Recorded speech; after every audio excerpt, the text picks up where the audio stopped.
Hi everyone. So we're just a minute behind. I think we can start.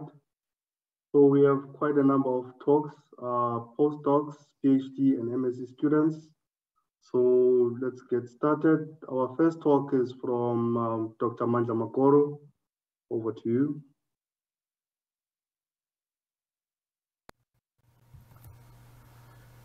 Thank you very much. I'm going to be presenting a brief overview of a project that we're currently working on, which focuses on the current distribution of non-native Nile tilapia or Chromis niloticus in the Limpopo and Mpumalanga provinces.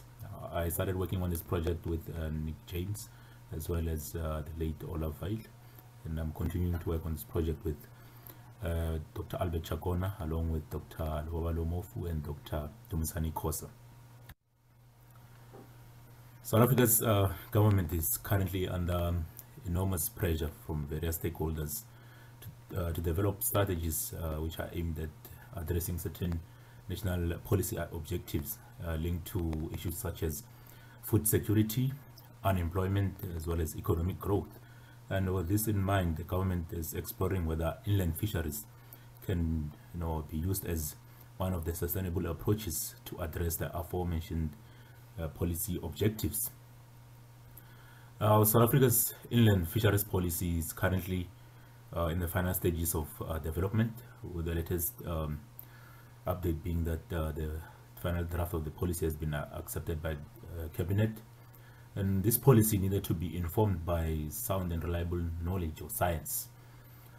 The National Environment Management Biodiversity Act highlights that invasive alien species management is complicated by species which are of economic value, but also have a negative side in terms of having the potential to cause harm to our native biodiversity. So one of these species is the Nile tilapia. Now, Nile tilapia is currently listed as a Category 2 invasive alien species in South Africa, so you need a permit to be in possession of this species. And the first reports of Nile tilapia in the Limpopo River system were published in around the year 2000. And in the reports, there were suggestions or speculations about the source of this invasion, which included aquaculture activities in neighboring countries such as Zimbabwe and Mozambique. Nile tilapia is highly favored from warm water aquaculture due to a variety of reasons, such as, for example, it can thrive in a wide range of farming systems and can survive low water quality conditions.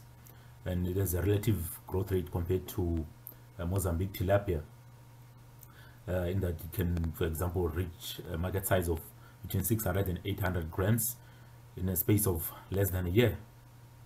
And there are examples on the top right is an example of Nile tilapia, and then on the bottom right is an example of Mozambique tilapia.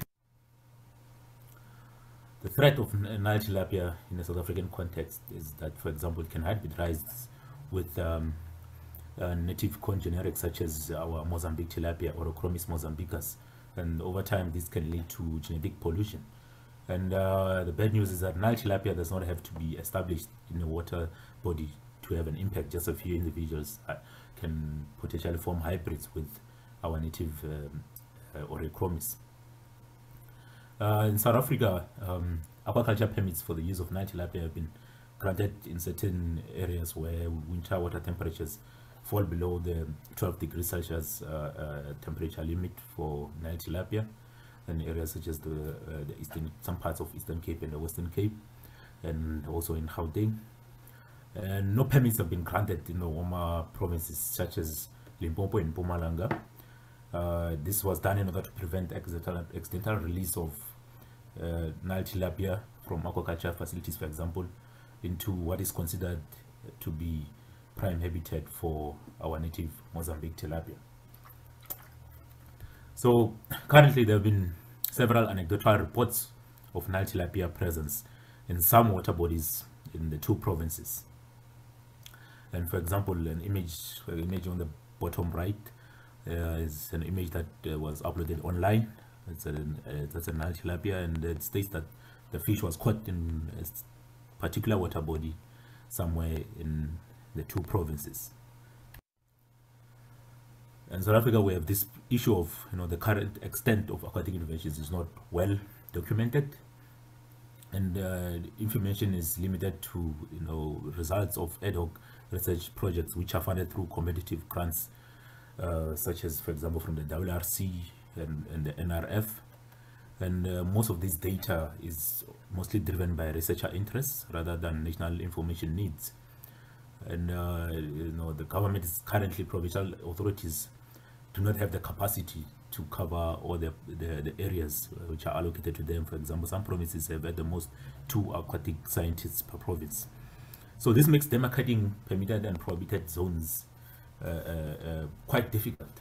And this has led to the formation of a collaboration agreement between SAIAB, Department of Environmental Affairs, Forest and Fisheries, as well as SANBI, and which gave birth to this particular project.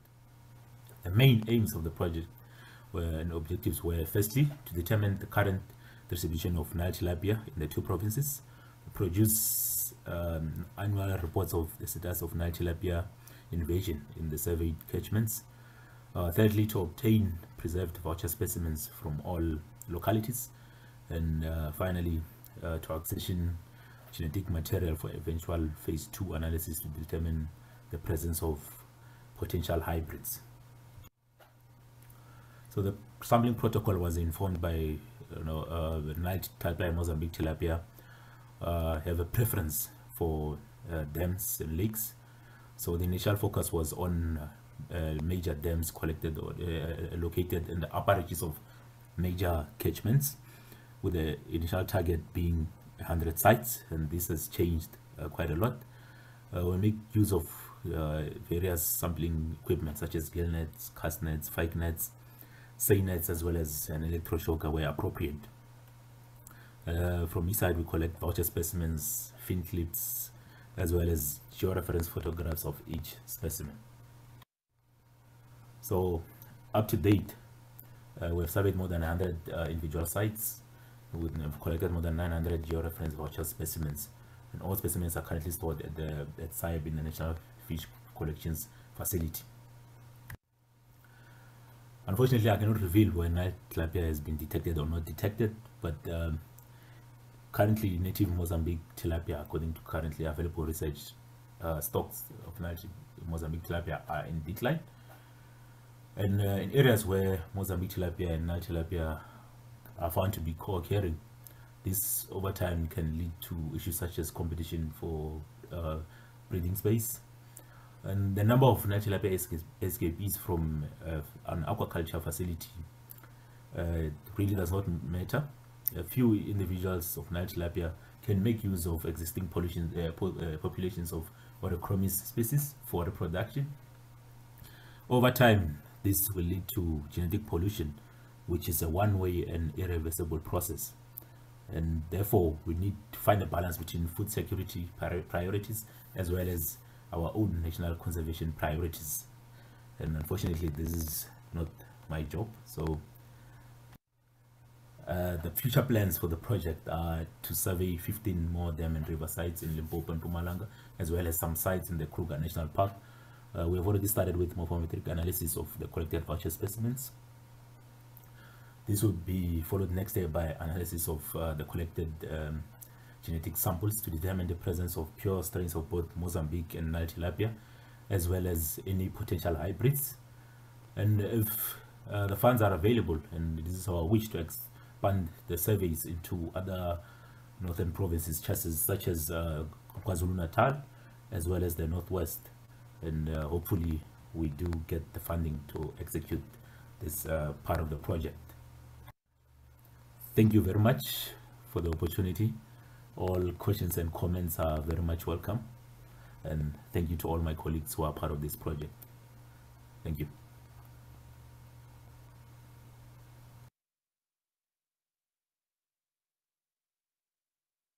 Thank you very much, Dr. Mandla Makoro. That was a very nice talk. The next presenter now is Dr. Dumisani Khoza, who is also a postdoc at SAIAB. Over to you, Koza. Hello everyone, I'll be giving a talk on the influence of habitat complexity on predation by the largemouth bass and Florida bass. To start off, habitat complexity plays an important role when it comes to species diversity, distribution, and behavior.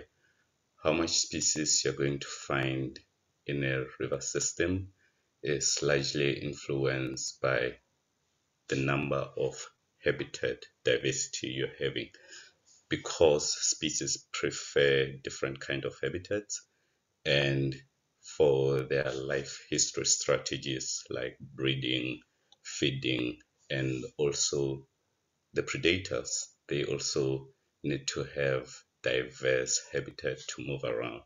The same applies with your prey.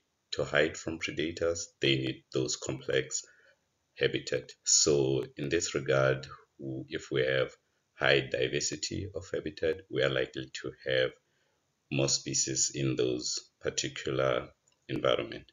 So the main purpose of this study was to look at how does habitat influence predation by one of the highly invasive species, that is the largemouth bass and Florida bass.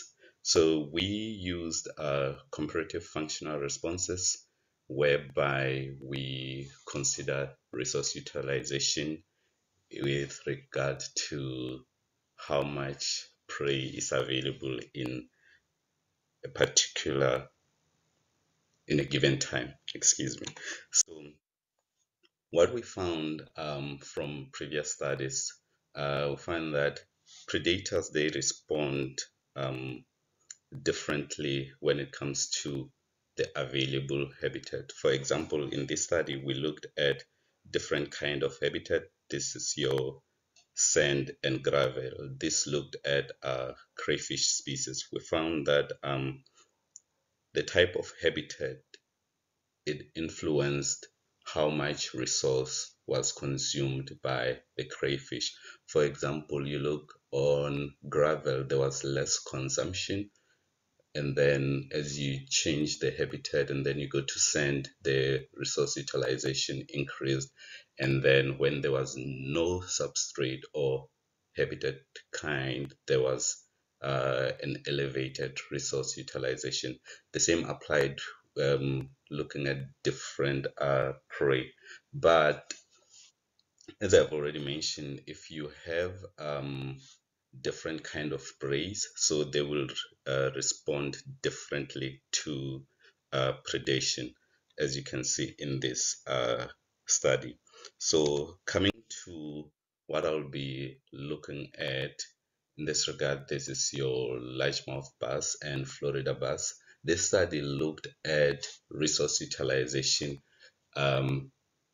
based on what kind of habitat is there, the density. So the more complex the habitat, the less resource utilization, as you can see in these graphs here. Under high habitat complexity, the largemouth bass utilized less resources. And then in the intermediate, there was an increase in resource utilization, but under zero and low complexity, there was a significant increase in resource utilization. So when you have close to no complexity in habitat, you have high resource utilization, which can have a significant impact on what species are in those environment. In this regard, when we talk about the endangered species, then that's where the problem lies when it comes to predation. So as I've mentioned, my study was to look at this aspect of complexity. These figures on the top right and the middle right, it shows the kind of habitat that we used. So this is more like a replicate of the previous study that I showed on the previous slide. The kind of habitat that you see in the middle is what Alexandra et al. Used to mimic high density, because that's where there was a significant difference in resource utilization. We used 7 prey densities, Oreochromis mozambicus as our prey, Mozambique tilapia, and then for the analysis we used generalized linear models and ANOVA, and then we used the FRE package to model our functional responses. Going forward, our results showed that there were significant interactions across all the aspects that we tested. This is your habitat complexity, density, and between the species, as you can see on the table on the top. And then looking at how the resources were utilized, we found that under 0 habitat complexity, there was a significant utilization of resources under, in fact, at 2 prey density compared to the largemouth bass. And then the same applied under higher densities at your 64 and 128. So comparing largemouth bass and Florida bass, there were significant resource utilization. But when you go to higher habitat complexity, there was no significant difference in resource utilization. And then what we found is that all these were driven largely by the attack rate. As you can see on the table at the top, there was a significant difference in the attack rate, whereby largemouth bass showed higher attack rate compared to the Florida bass. And then what happened again was the handling time between the largemouth bass and Florida bass was also significant, whereby Florida bass showed low handling times, which resulted in higher maximum feeding estimates. That is why in the graph below you see that under 0 habitat complexity, Florida bass was very high, the maximum feeding rate, and then compared to the largemouth bass. And also when you look at high habitat complexity, the 2 species, there was no significant difference, but the attack rate was higher. So our results, what shows is that indeed habitat complexity mitigate resource utilization, and this is largely driven by the attack rate. This is for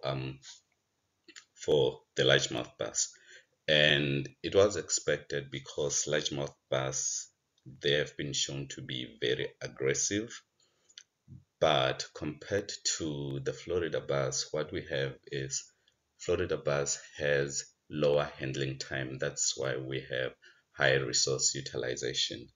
And another problem is that Florida bass has been shown to be spreading in South Africa, and this is a big problem because looking at the maximum feeding rate of the Florida bass and their hybrids, we are likely to have higher resource utilization, which can have a significant impact on the native populations.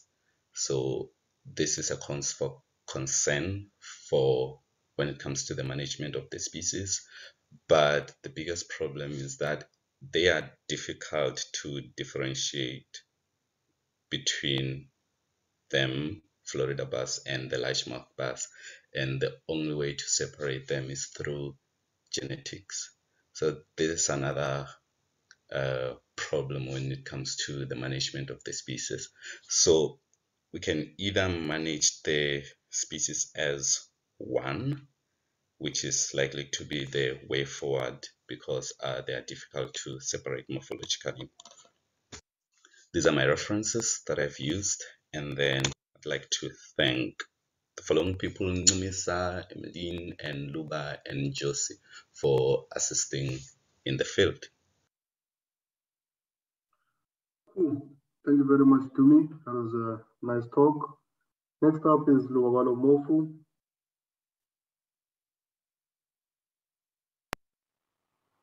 Good day, everyone.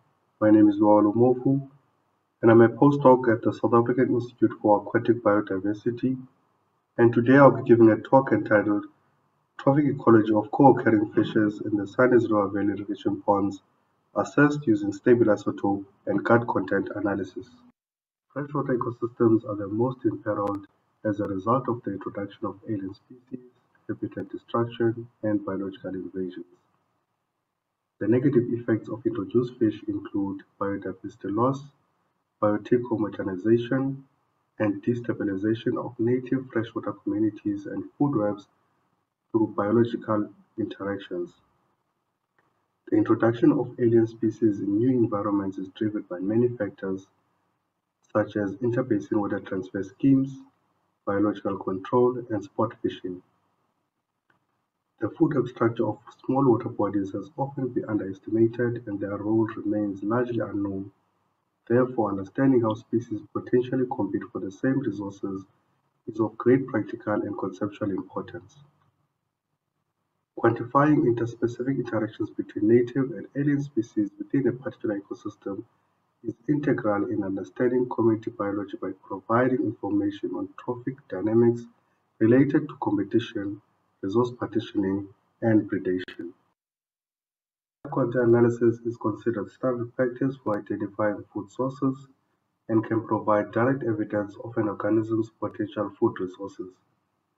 An alternative tool therefore is required which can provide more information on long-term nutrient pathways to better describe food web linkages over time. Stable isotope analysis is a comparatively cost-effective and integrative tool that can provide information on the long-term assimilation of dietary food sources, as well as inform on the trophic ecology of predator-prey interactions. In addition, stable isotope analysis provides insights into competition and resource availability. Stable isotope analysis is an increasingly important tool in the study of ecological food webs and has been used to complement gut content analysis for investigating trophic dynamics in freshwater ecosystems. The Stingrays irrigation scheme was completed in 1975 primarily to provide water from the Orange River to a network of ponds. And since then it has resulted in the passive introduction of fish, and amongst those include Chlosogobus calidus, Gilchristella estuaria, Oreochromis mozambicus, and Gambusia finis. Previous studies conducted on these ponds include a study by Woodford et al. In 2013, where they examined the fish composition upstream, within and downstream of the Stingrays River irrigation network. Their study found that propagule pressure from the irrigation network contributed to the successful establishment of Chlosogobus calidus, Gilchristella estuaria, Oreochromis mozambicus, and Gambusia finis. Another study by Howell et al. In 2013 investigated the population dynamics of Gambusia finis. They found that the abundance of Gambusia finis was not only driven by temperature but by the presence of Chlosogobus calidus. The aim of this study was to describe and compare the food web structure and trophic fish community characteristics using stable isotope and gut content analysis. Sampling was conducted in December 2017, which coincides with peak species abundances. For both stable isotope and gut content analysis, fish were sampled using a seine net. Phytoplankton and zooplankton were collected using a plankton net, while microinvertebrates were collected using a SAS net. Upon collection, all samples were oven dried at 60 degrees for at least 48 hours and then sent for analysis. Standard ellipse areas were calculated to measure the trophic niche width, and then the Bayesian stable isotope mixing models were used to measure the relative proportion of each food source in the diet of the 4 fish species. The index of relative importance was used to assess the relative importance of each invertebrate taxon. The niche space occupied by Gambusia finis is broad and overlaps with the other three species. In addition, Gambusia finis and Orochromis mozambicus has larger isotopic niche space compared to Glossocobius calidus and Gilchristella estuaria. Figure A shows that collectors contributed the largest proportion to the diet of small-sized Glossocobius calidus, while Figure B shows that Gambusia finis contributed the largest proportion to the diet of large-sized Glossocobius calidus. Figure C and Figure D showed that collectors contributed the largest proportion to the diet of both small and large-sized Gilchristella estuaria. Figure A shows that collectors contributed the largest proportion to the diet of small-sized Orochromis mozambicus, while in Figure B, the diet of large-sized Orochromis mozambicus was comprised of collectors followed by phytoplankton. Figure C shows that collectors contributed the largest proportion to the diet of small-sized Gambusia finis, while Figure D shows that zooplankton contributed the largest proportion to the diet of larger-sized Gambusia finis. The gut contents of both small and large-sized Glossocobius calidus consist of insects and detritus, while the gut contents of both small and large-sized Gilchristella estuaria consisted of cyanobacteria and rotiferas. The gut contents of both small and large-sized Orochromis mozambicus consisted of detritus and algae, while the gut contents of small-sized Gambusia finis mostly consist of copepods, while the gut contents of a larger-sized Gambusia finis consisted of copepods, insecta, and algae. Stable isotope analysis demonstrated niche overlap between the 4 fish species. In addition, stable isotope analysis demonstrated that Gambusia finis had a broad niche space and overlapped with that of the 3 fish species. Both Gambusia finis and Orochromis mozambicus had the largest isotope Tilapia estuaria. This showed that Gambusia finis fed predominantly on benthic resources, while Gilchristella estuaria fed mainly on plankton resources. I'd like to thank the following. Thank you very much. Great talk, Luba. And our next speaker is a postdoc. She's a postdoc, Chantal Elston. Over to you, Chantal. Hello everybody. Before we start, there we go. So my name is Chantal and I am a postdoc working with Paul and the ATAP team to analyze the telemetry movement data for stingrays along South Africa's coastline. But today I will specifically be presenting the telemetry data for blue stingrays along our south coast and looking at their patterns of site affinity and habitat connectivity. Now, blue stingrays, or Daciatus chrysonota, are considered to be one of the most common species of stingrays we get in South Africa, and in fact they are endemic to this region. However, they are considered as near threatened by the IUCN Red List with a continuing population decline, which is something we need to consider and worry about. Now, a number of years ago, and I won't say how many, Paul did his master's on the species, and he looked at the fishing effort across the different regions of Algoa Bay, and this led him to hypothesize that blue stingrays occurred in shallow inshore regions of coastal bays in the summer months, but moved offshore in the winter. However, this movement behavior had not really been confirmed with true movement data, and there were still a number of questions that needed to be answered. For example, did individuals display fidelity where they returned to specific areas along the coastline, or did they disperse and move off to different areas? Were there important corridors of habitat connectivity along the coast? And finally, to what effect do environmental parameters such as temperature influence their movement behavior? All of these insights into their spatial ecology are necessary to not only inform their population dynamics and ecological roles, but also to determine best management practices and whether the current marine protected area zonation may be sufficient enough to protect the species from further population declines. Now, I'm sure you're all familiar with acoustic telemetry and ATAP, but just briefly, acoustic transmitters or tags are surgically implanted into the abdomens of stingrays, and these tags send out uniquely coded pulses of noise, which are then detected by acoustic receivers. Specifically in our case, the receivers of the Acoustic Tracking Array Platform, or ATAP, which is a large collaborative network of receivers that spans most of the South African coastline. Now for my postdoc, I am analyzing the telemetry data for 4 stingray species, but today we'll just be focusing on the blue stingray. So these individuals were tagged back in 2016 and 2017, mostly within Algoa Bay. We had 21 individuals tagged there, but 1 in Mossel Bay and a further 5 in the De Hoop Marine Protected Area. Now on this map and the subsequent maps that you will see, the background colors are representative of the ecosystem types derived from the SAIAB ecosystem map.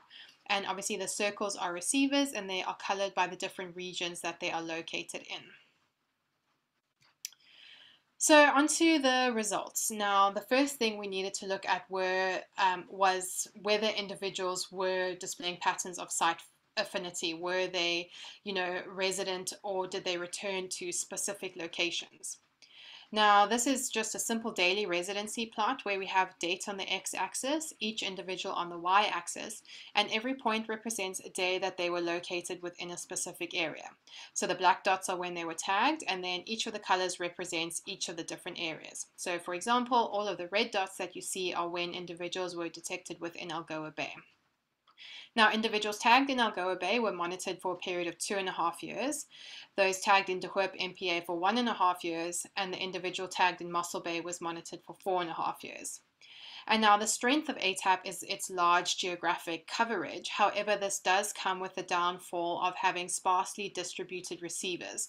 So that means the overall rate of detection by blue stingrays was pretty low, and most individuals were detected for less than 10% of the days that they were monitored. And we only had 3 individuals that were detected for more than 10% of the days that they were monitored. However, despite the sporadic nature of detections, individuals were detected across a number of months and years, which then did allow us to assess whether they were displaying patterns of site affinity or whether they dispersed. And as you can tell by the pretty consistent colors within individuals, site attachment was the name of the game. And in fact, we had 15 individuals who recorded all of their detections within the areas that they were tagged in. However, we also had quite a few individuals who had most of their detections within their tagging locations, but then were also detected in other areas along the South African coastline. When we look at this in a spatial way, I made networks of the movements of these individuals where each of the receivers represents a node in the network, and the movements between individuals represents connections or lines between these nodes.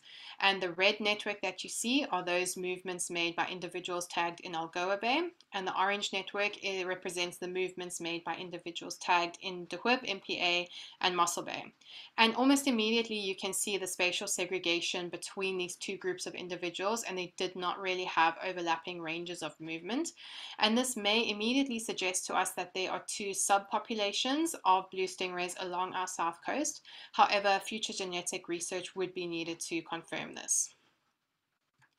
When we looked at the distances traveled by individual, these patterns were further reiterated. So here we have individual on the x-axis, and then the distance that they traveled in kilometers from their tagging location on the y-axis. And most of the time, individuals remained within 50 kilometers from where they were tagged. However, there were a number of movements that they made between 100 to 200 kilometers from their tagging location. And this really is a super interesting finding, because these are considered to be, relatively medium to small, benthic, undulatory stingrays. And these types of stingrays are often not considered to be able to travel far distances. And to our knowledge, this is the furthest distance recorded for a benthic undulatory stingray. And so this really highlights the importance of having these large networks of receivers so we can start to uncover these long distance movements for stingrays for the first time. So they do make these movements to other areas along the coastline. So what did this mean for corridors of habitat connectivity? And for this, I won't go into too much detail, but I performed something called individual-based models, which allowed me to test whether movements between receivers were happening at random rates. So stingrays were just moving around, wherever on a random basis, or whether movements between receivers were occurring at rates higher than random, representing important corridors of movement. And these models were accounted for distance, so it did take into account the fact that closer receivers are likely to have higher rates of movement between them. And what I found, so these red lines represent the movements that were made at higher rates compared to random.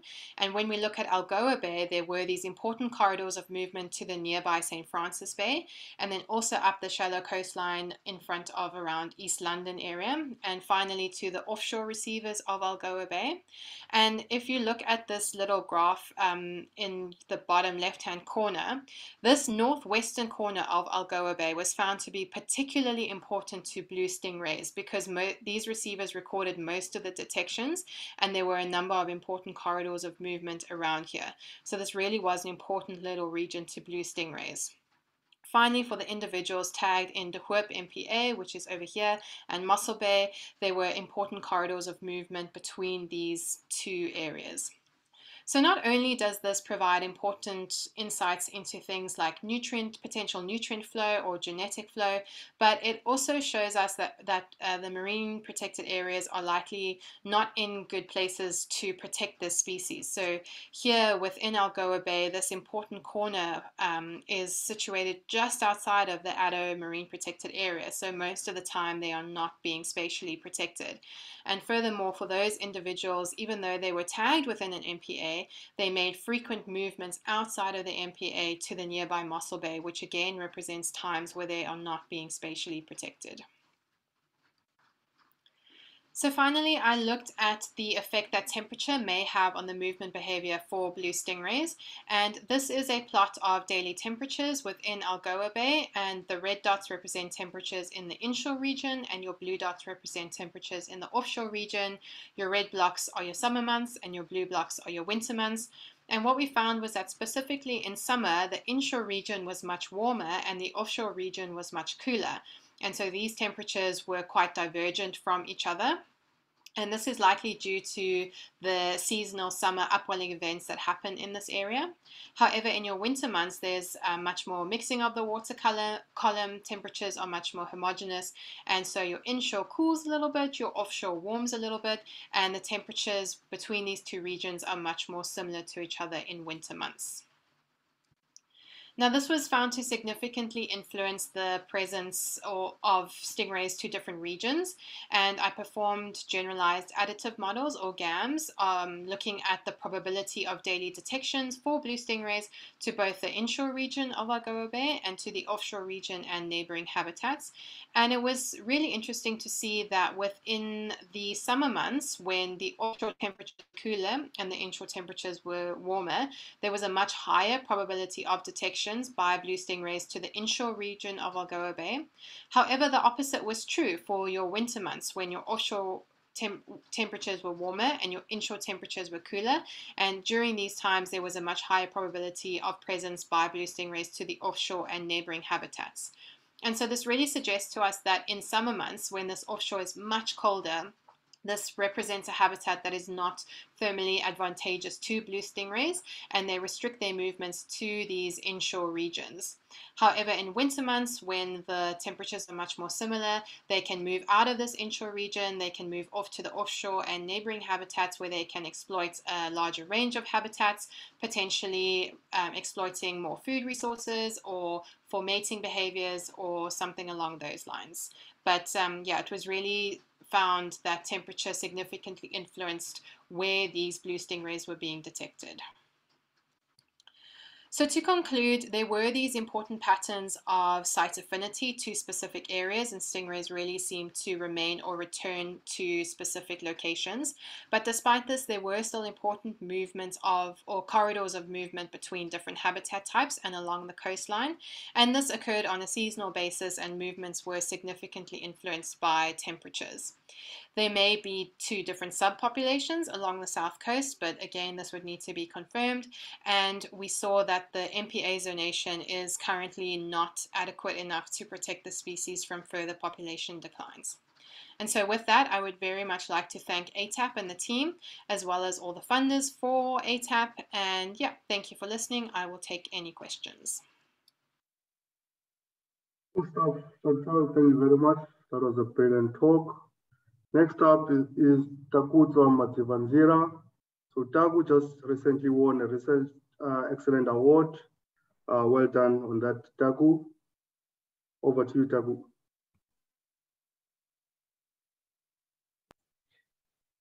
Hi, everyone. My name is Takuzo Comfort Madzivanzira. I'm based at SAIAB and recently graduated from Rhodes University. I'm going to talk about the significance of my crayfish research to various stakeholders in Africa. My thesis set up to compile up-to-date information regarding crayfish introductions in Africa, their pathways and distributions to improve our understanding of the nature and magnitude of the environmental impacts they've generated. My thesis comprised of 7 data chapters as listed, 5 of which have been published. The PhD journey went on well, and of course, at one stage you deteriorate, but there's always light at the end of the tunnel.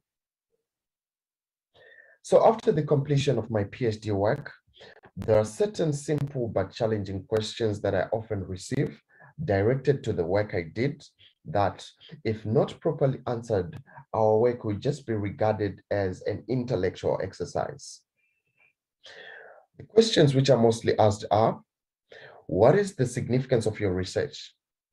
How does it help people? How does it help authorities? And how does it help the government? So first of all, crayfish are invasive here in Africa and have been shown to cause havoc where they've invaded. My study provided evidence of where these crayfishes are and where they are heading to. Why should the governments, environmental managers, conservationists, and livelihoods be worried about these invasions, and why the governments should prevent their introductions? My thesis provided evidence of the impacts of these crayfish species on various biotic components which can destabilize ecosystems. An example is their impacts on aquatic macrophytes, which results in cascading impacts along the food chains. These macrophytes also provide habitat for important macroinvertebrates and fish which are exposed when crayfish destroys these macrophytes. My study also demonstrated how livelihoods are affected by crayfish when they spoil fish caught on static gillnets. The crayfish are attracted to the fish caught on the gillnets and partially consumes the fish while simultaneously entangling themselves in the net and damaging them. The spoiled fish are not marketable, and no one would buy fish without a head, fish without eyes, without a tail, or without fins. I then calculated the losses that the fishermen incur annually, and they were up to $2 million United States dollars per invaded system that is using Kafue River in Zambia as an example. So overall, the invasion by crayfish represents a serious biodiversity concern, as the ecosystems are integral for the successful attainment of SDGs, that is, life below water, no poverty, and zero hunger, through fisheries which provide food and income to the riparian communities as well as nations.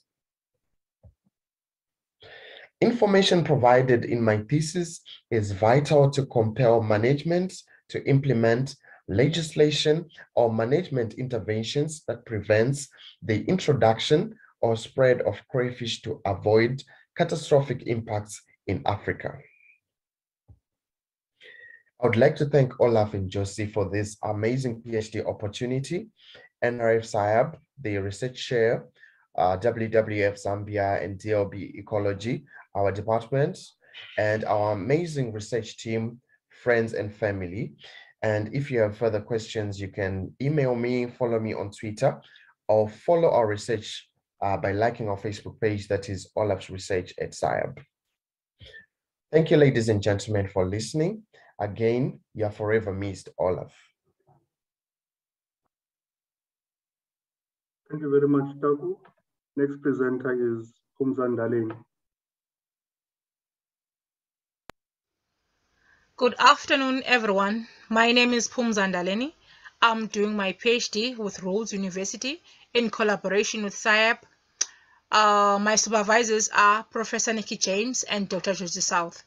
Today, I'll be talking to you about understanding resource partitioning and trace species of Gobidae living in the warm temperate Sandys estuary.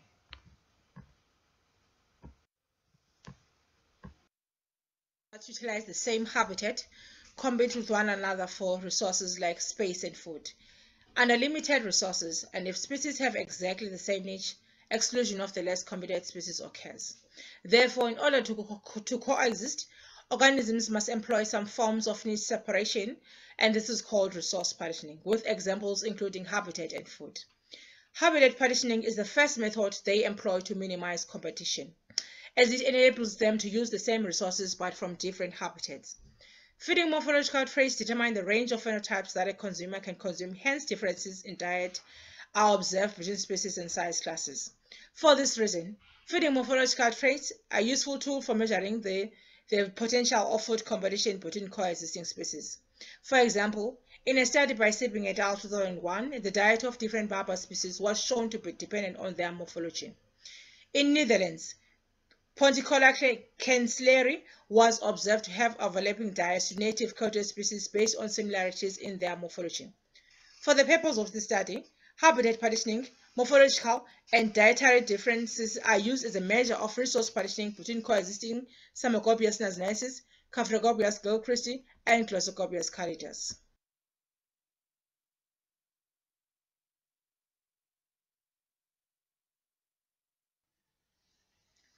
Materials and methods. For distribution, sampling was done twice a season in 9 sampling sites for a 12-month period following a procedure outlined by Nodo et al. 2019 using a beam trowel knot.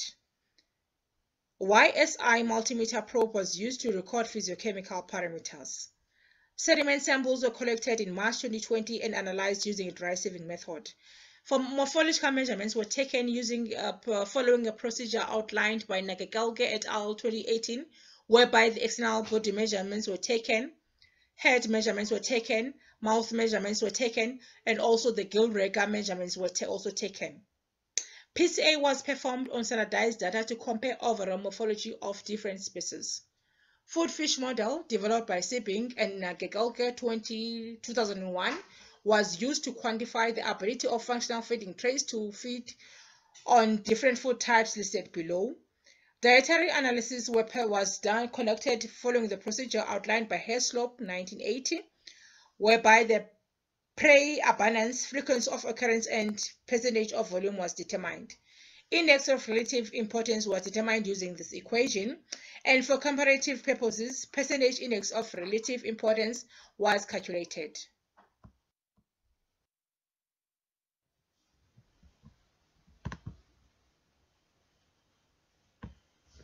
For results, we have different lines here which represent the Sandys estuary. M is the mouth, LR is lower reach, MR is middle reach, and UR is upper reach. And then we have bar graphs here, which represents the different sizes of the species within the middle, lower, and upper reach. And then we have bubbles here, which represents the size of the abundance of each species in each sampling site. And then we have Nasnisis, Gilchristi, and Calidus. Okay, all 3 species dominated in different habitats, as we see from the size of the bubbles. with nasnensis abundant in the mouth, with its distribution highly influenced by bivalves and mysis. Gilchrist is abundant in the lower reach, with its distribution influenced by mud and temperature. And then the Calidus is abundant in the upper reach, with its distribution influenced by low salinity, amphipods, and turbidity.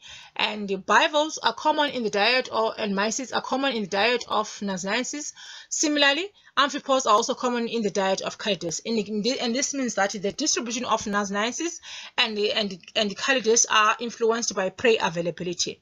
And then here for morphology, we have different colors. Piece A results, we have more different colors representing different species. We have Gilchrist, we have nasnensis, we have Calidus. Piece A ordination represented 30.6% of total variation, indicating a difference in trophic morphology. There is overlap between the three species, suggesting possibility for food competition. Nasnensis is highly overlapping to Calidus and Gilchrist, and indicating the potential to compete with both species for prey. And then there's little overlap between Gilchrist and nasnensis, whereas Calidus highly overlaps with both species. Trophic profiles showed that Caphracopius gilchristi are assumed to be generalist feeders, while nasnensis and Calidus are specialist feeders.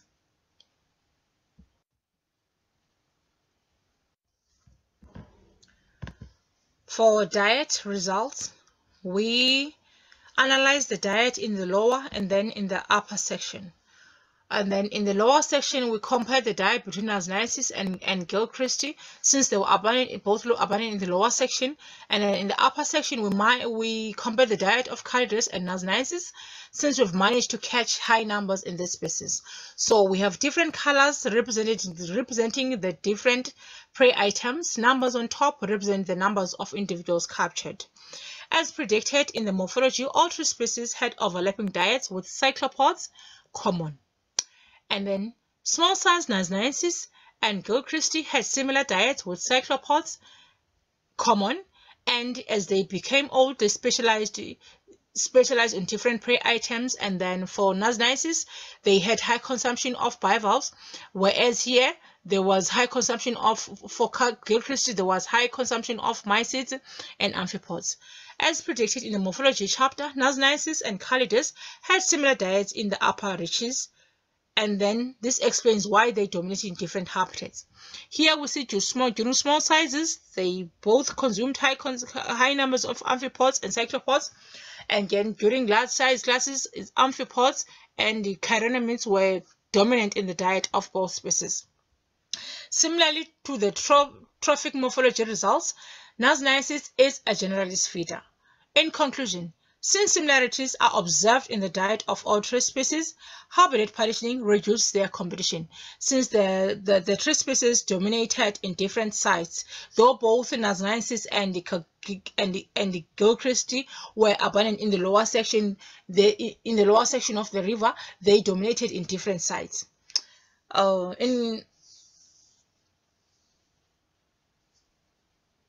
In conclusion, since similarities are observed in the diets of the three species, habitat partitioning reduced their competition. Feeding morphological traits can be a predictor of food competition between fish species. However, prey availability may also have an impact on their diets.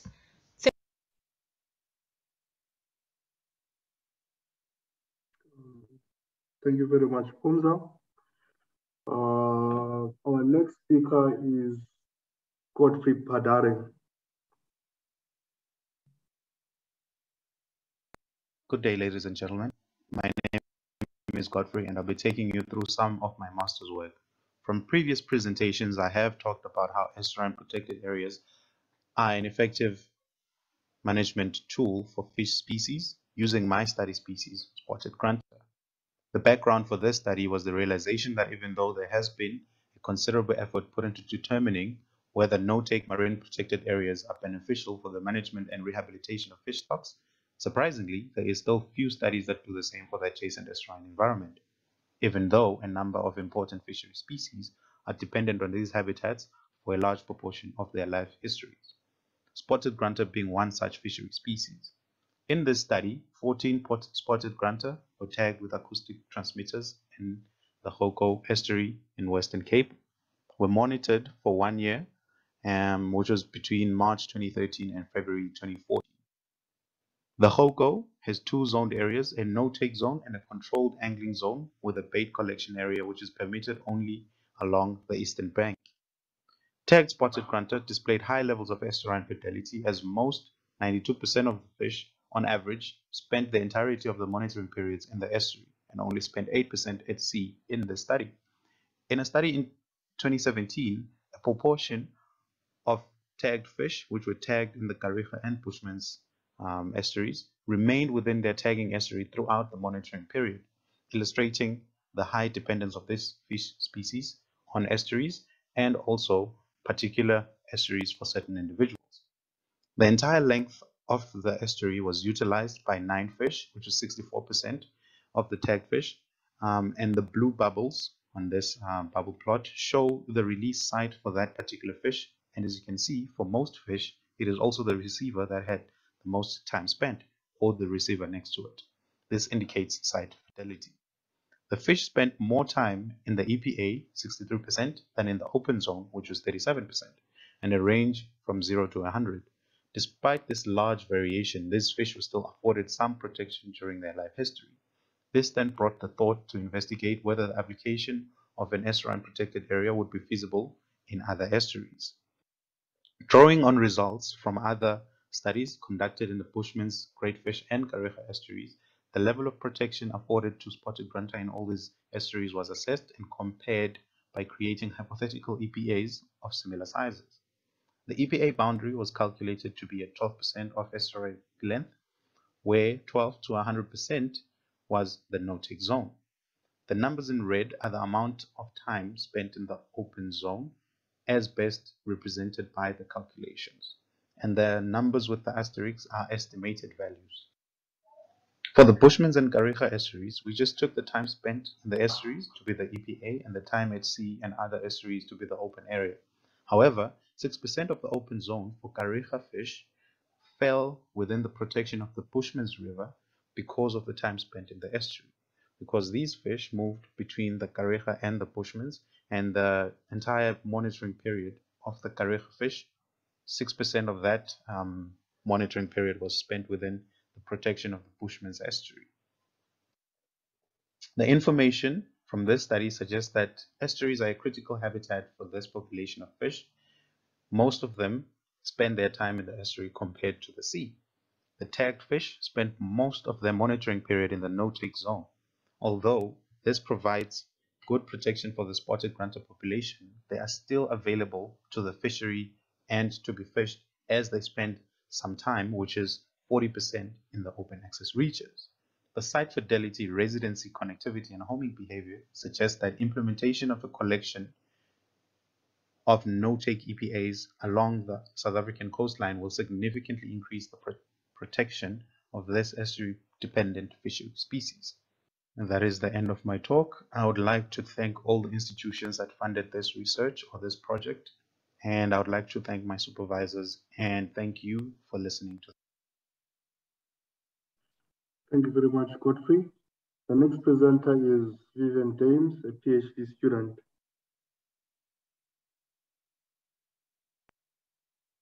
Good morning, my name is Viv Damas and I'm a part of the ATAP team at SAIAB, and today I'll be presenting my systematic review on all international research done on the ragged-toothed sharks. Okay, so I went to study raggies.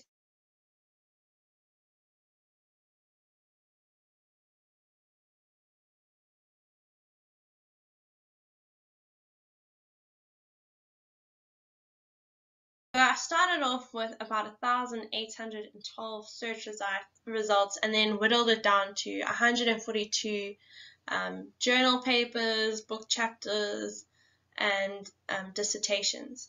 And although it's not always feasible to do a systematic review, it's time and labor and resource intensive. Because it's such an iconic species, I thought it's important, and there's such a wealth of information out there, it is important to try to do a systematic review, to try and figure out what the core research areas are and try build a database of countries, leading countries, key methodologies, and number of citations. Okay, so in terms of the what, when, and how, I probably could have figured it out once I was going through like the 100th paper, but there's actually a wealth of information out there on this species. And this is most probably linked to the fact that it has such a wide global distribution. There's this ease of studying individuals in captivity. Aggregation sites are not only interesting, but allow for the studying of a number of sharks in one place at one time. There's these fascinating large-scale movements, and given its IUCN critically endangered status, there can be a lot of work done around conservation strategies. So the number of studies only started increasing after 2003, 2005, and this was about the time that the species was put forward as a potentially critically endangered species, although the status was only officially published in 2007. And in terms of the leading countries, I mean, USA and Australia really take the lead, with South Africa in third place. And then after this, the number of studies are pretty fairly evenly thinly spread across the other countries. And this definitely seems to correlate with not only species distribution, but also the research capacity within these first world countries. Okay, so you want to do a PhD and COVID just started and you can't do any field work, you can't do anything, you have to really start looking at your options. And I wanted to do something working with what we already have.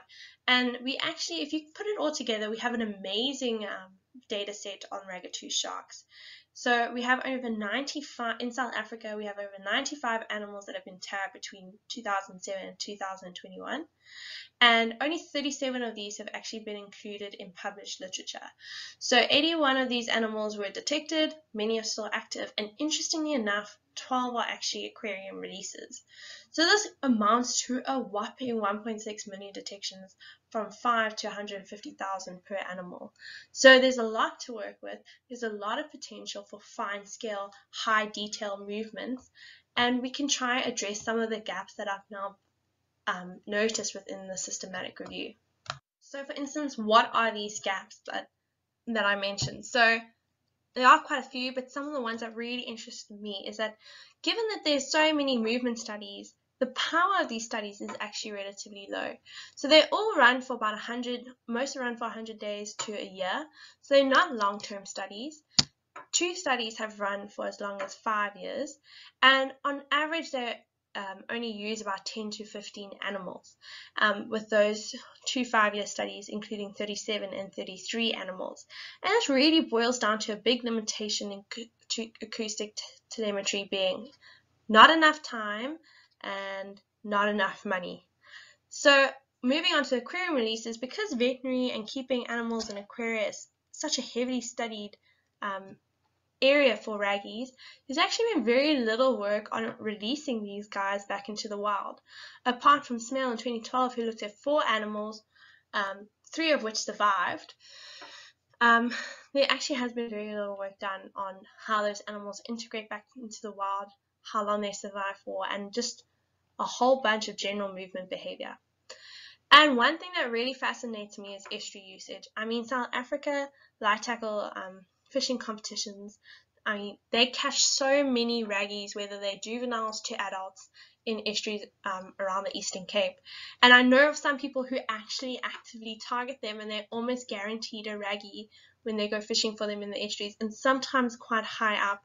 I know even some anglers who have used dart tags from the RE Cooperative Fish program and recaught their own raggies in the same spots 6 months apart multiple times themselves. So we know nothing about their estuary movements, and of all the raggies tagged, only one has ever gone into the river, and that was one of the aquarium releases from and that animal went into the breeder and subsequently died. So there's a lot to learn about targeting, whether or not they're targeted in the estuaries, if they use it for refuge, and how long they actually stay in those systems.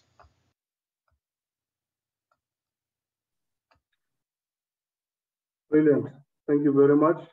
Guys, sorry if I pronounce your surnames wrong, but our next speaker is Katarina Hekendon. Sorry if it's wrong. PhD student, over to you.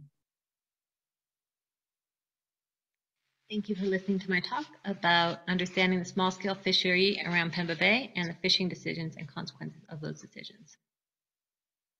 We're using Ostrom Group's social ecological systems framework to understand this system. So fishermen and women in the area are trying to get some sort of benefit, protein for their family, income, something else, and this is leading them to making fishing decisions on the method they're using, the species they're targeting. Their fishing decisions, along with the marine community and its species composition and biomass, leads to a fishery stock. Based on the technologies used for extraction, fishery stock can be subtractable, meaning that when one fisherman takes a fish, it's not available for the other, and have a certain excludability. This interaction with the fishery stock allows fishermen to realize certain benefits. They are going to make some catch, they can have material, well-being, or other benefits because of this. There also can be ecosystem costs involved, such as changes in species biomass composition or size. Based on the benefits as well as the costs, collective action and governance is possible. So our question is, how do fishers' decisions affect themselves and the fishery ecosystem which they exploit? We hypothesize that complex decision-making paradigms, which allow for things other than profit maximization to influence fishing behaviors, are necessary to understand the fishery in terms of the expected decisions as well as the consequences of those decisions. Our study site is around Pemba Bay in northern Mozambique, where we collected catch and interview data, and then ecosystem data was collected from Pemba Bay as well as 3 sites outside of the bay. We did interviews with fishers in 3 communities around Pemba Bay, observed fishing trips, got catch data mostly from the Fisheries Ministry from 2012 through 2018, conducted grub samples in the bay as well as 3 other sites in northern Mozambique, and did workshops in the 3 communities around Pemba Bay. So profit maximization is the real impetus for rational actor theory, the pink dots here. The other theories that we're looking at use things potentially along with profit maximization to understand behaviors. And we can see that profit maximization or rational actor theory is not well supported in most of the groups. When we're looking at changes in fishing use, we see that gill net fishing and spear fishing tend to be highly reliable. The CV is low, whereas handline fishing tends to be not very reliable. On the other hand, handline fishing can be very profitable, and the average value for handline fishing is the highest, and the possible high values are much higher than other methods. Despite this, when we look at the changes in use, we see that gill net and spear fishing is increasing in use, relative use through time, whereas handline fishing is decreasing. When we look at changes in the fishery, since 2012, when we have data, there have actually not been any declines and slight increases in catch up until 2018. However, when we talk to fishermen and women, they indicate the fishery is in bad condition and has gotten worse. And during workshops, many indicated that it was around 2000 that they noticed major declines in the fishery. So it's likely that declines have been happening, but these may have stabilized in the last few years. Fishers' material standard of living is similar to non-fishers, and we do see that there are differences based on the fishing method which you're using. Once we account for individual characteristics, the only significant difference between material standard of living for different fishing methods is that purse seine owners have higher MSL than beach seine, mosquito net, and trap fishers. Fisher well-being, on the other hand, does seem to be significantly lower than for non-fishers in the area. This is sometimes affected by catch characteristics, most obviously for family life satisfaction, where fishers that have higher average monetary value of catch or more reliable catches tend to state that they are more satisfied with their family life, which, based on the importance of family mentioned in workshops, is probably significant. Marine communities in Pemba Bay are different from the other sites, both in the composition as well as, once we account for habitat differences and detectability differences, they have lower biomasses than the other sites. I can say that fishing decisions seem to be influenced by things other than just reliability or just profit, such as reliability and potentially other things as well. The fisheries does seem to be in decline, indicating that it is subtractable at the moment. Fishers are realizing benefits in that they are getting material standards of living similar to others in the area. Well-being seems to be potentially lower, but having either a more valuable or more reliable catch does seem to increase these.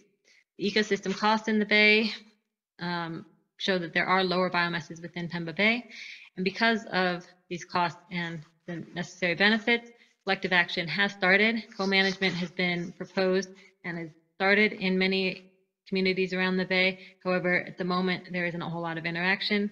However, temporary closures were initiated by local collectives in 2 of the 3 communities where data was collected, to varying levels of success as of when we left.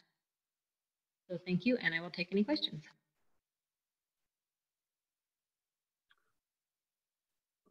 Thank you very much. And then our last speaker for this session is Mr. Fernando Carbib. Over to you.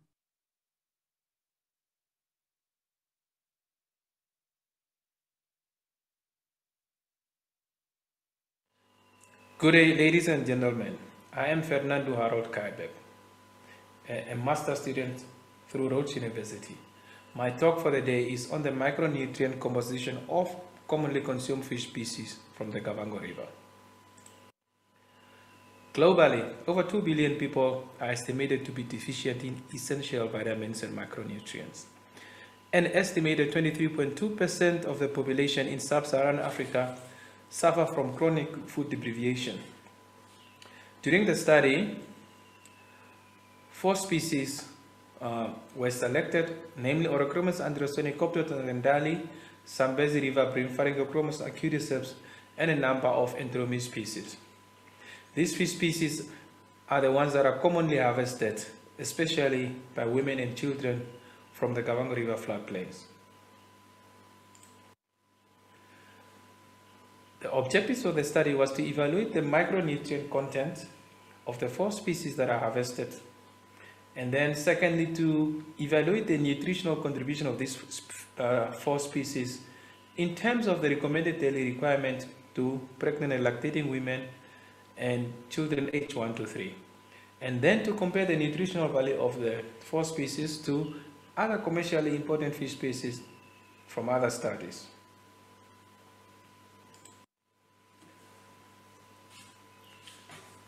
The study was done along the Kavango River.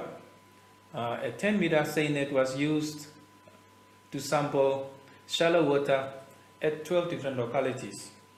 Fish were then identified, and then the fish samples were prepared and stored at -20 degrees for nutritional analysis. And this was done in triplicate, and then the samples were transported in a frozen state to a laboratory for mineral analysis. Methods. The mineral analysis was done in Ventube. Micronutrients were analyzed using method by Shaiti and Watson. The calculation of potential contribution to the recommended nutrient intake was expressed as a daily value percentage, which is what a particular mineral from an individual fish can contribute to the recommended nutrient intake. Standard portions of 50 grams and 100 grams for children and pregnant and lactating women were used respectively. Micronutrient composition. Calcium's contribution was the highest from among all the elements that were sampled. And the least observed was magnesium.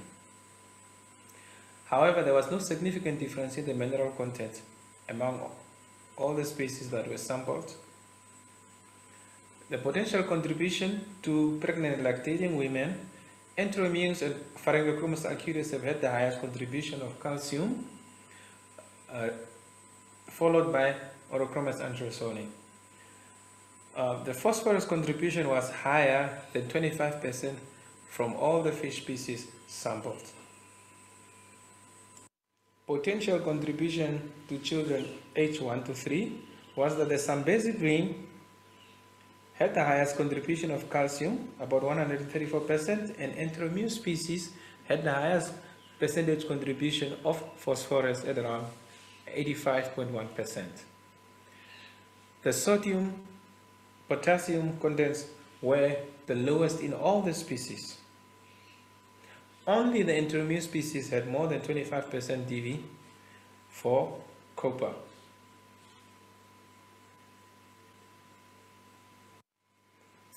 In comparison to nutrient contribution to other fish species, small-bodied fish species such as Enteromeus species had slightly higher iron, zinc, and calcium content then Enteromeus radiatus and Limnophrisia myoton studied by Nolle.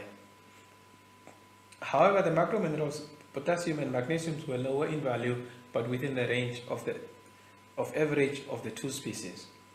In terms of the juveniles of large species, the average contribution for Orochromis andrewseni and Coplodon rendali were comparable to average values for all minerals compared to Sarcochromis melanti.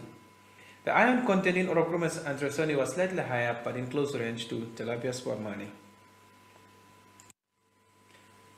Small fishes can contribute or supplement to the nutritional requirements.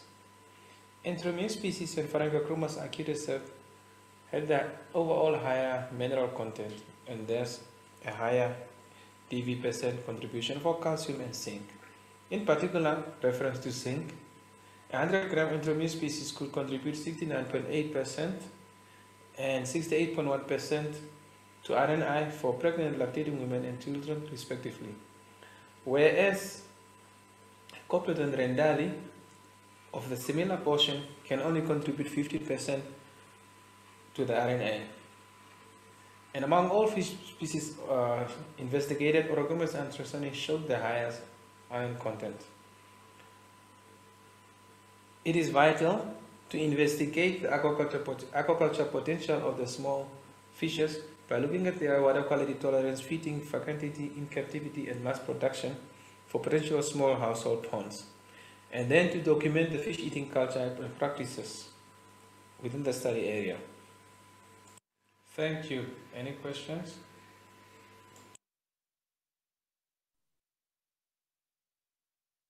Thank you very much. That's the end of this session. I'm just gonna give maybe 2 minutes for questions. You can use the chat box to type your question. And once again, thank you very much to all the presenters. Those were very excellent talks. Just one thing, after this, can you kindly please join the main session where you can vote for your best PhD and master's student?